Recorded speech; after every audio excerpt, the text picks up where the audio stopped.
ఆ రోజుకు ఒక మంచి మాటలో ఈరోజు మరొక అద్భుతమైన జీవిత సత్యం తెలుసుకుందాం. మనందరికీ ఆది గురువు అమ్మేనండి. బాల్యంలో అందరికీ అమ్మ మాటే వేదం కూడా. అమ్మ అంటే దైవం. అమ్మలందరూ పిల్లలు బాగుండాలని కోరుకుంటూనే ఉంటారు.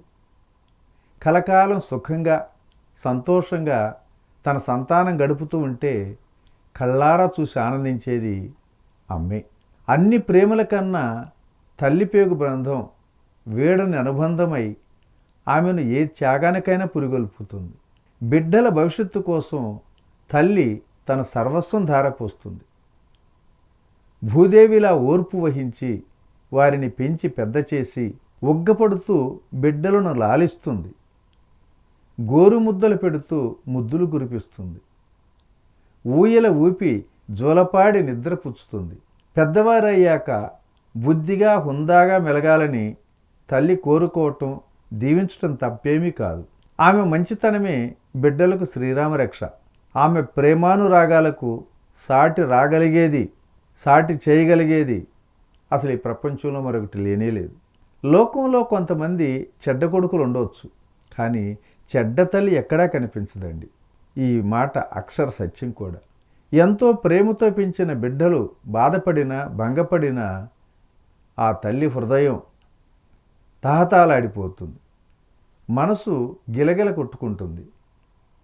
పిల్లల్లో ధనదాహం, లోభత్వం, అసూయ పెరగకుండా ఆదిలోనే జాగ్రత్త పడాలి.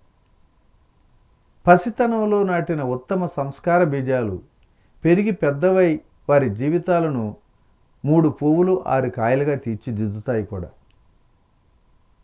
మంచి మాటతో పాటు మంచి అలవాట్లు, ఆలోచనలు నేర్పించాలి. ఇది ఒక్క అమ్మ వల్లే జరగాలి. ముద్దుగా మాటలు నేర్పేది అమ్మే. ఏ భాషను కలలో కూడా మరవకుండా మనం మాట్లాడగలమో అదే మాతృభాష.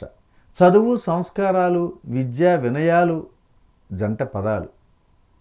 సంస్కారం నేర్పని చదువు, వినయం లేని విద్య, తావి లేని పువ్వు, అడవి కాచిన వెన్నెల్లాంటివి. చిన్నప్పుడు పక్కన పడుకోబెట్టుకొని అమ్మ చెప్పే నీతి కథలు, విజ్ఞాన వినోదాలతో కూడిన జీవిత పాఠాలు అవి ఎంతో విలువైనవి, జీవితానికి అన్వయించుకోదగినవి. గతానికి భవితకు ప్రస్తుతం కదిలే ఒక వంతెన లాంటిది. చెడును తలుసుకుంటూ గతంలోని బంగారు కలలు ఊహించుకుంటూ భవిష్యత్తులో కూర్చోకూడదు. రెండింటి నడుమ సతమతం కాకూడదు. ప్రస్తుతంలో జీవిస్తూ గతంలోని మంచి ఆలోచనలను ఆహ్వానించాలి. వీలైతే వాటి ద్వారా మంచిని పెంచే పనులు కూడా చేపట్టాలి. అందుకు కావలసిన నేపథ్యం కూర్చటం అమ్మకు మాత్రమే సాధ్యమండి. ఆమె అన్నింటికీ మూలం, ఆధారం. బ్రతుకునిచ్చిన అమ్మ బ్రతుకు పండించుకోవటానికి దారి చూపేది ఆ దేవతే. విద్యాబుద్ధుల వెలుగునిచ్చే దారి దీపం కూడా. విద్య 2 రకాలు. బ్రతుకు తెరువు కోసం లౌకిక విద్య నేర్పాలి. వెతకటానికి ఆధ్యాత్మిక విద్య నేర్చుకోవాలి.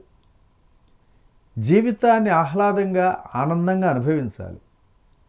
ఆదర్శవంతమైన ఉత్తమ జీవితాన్ని, వ్యక్తిత్వాన్ని సమాజం ఆదరిస్తుంది, లోకం హర్షిస్తుంది.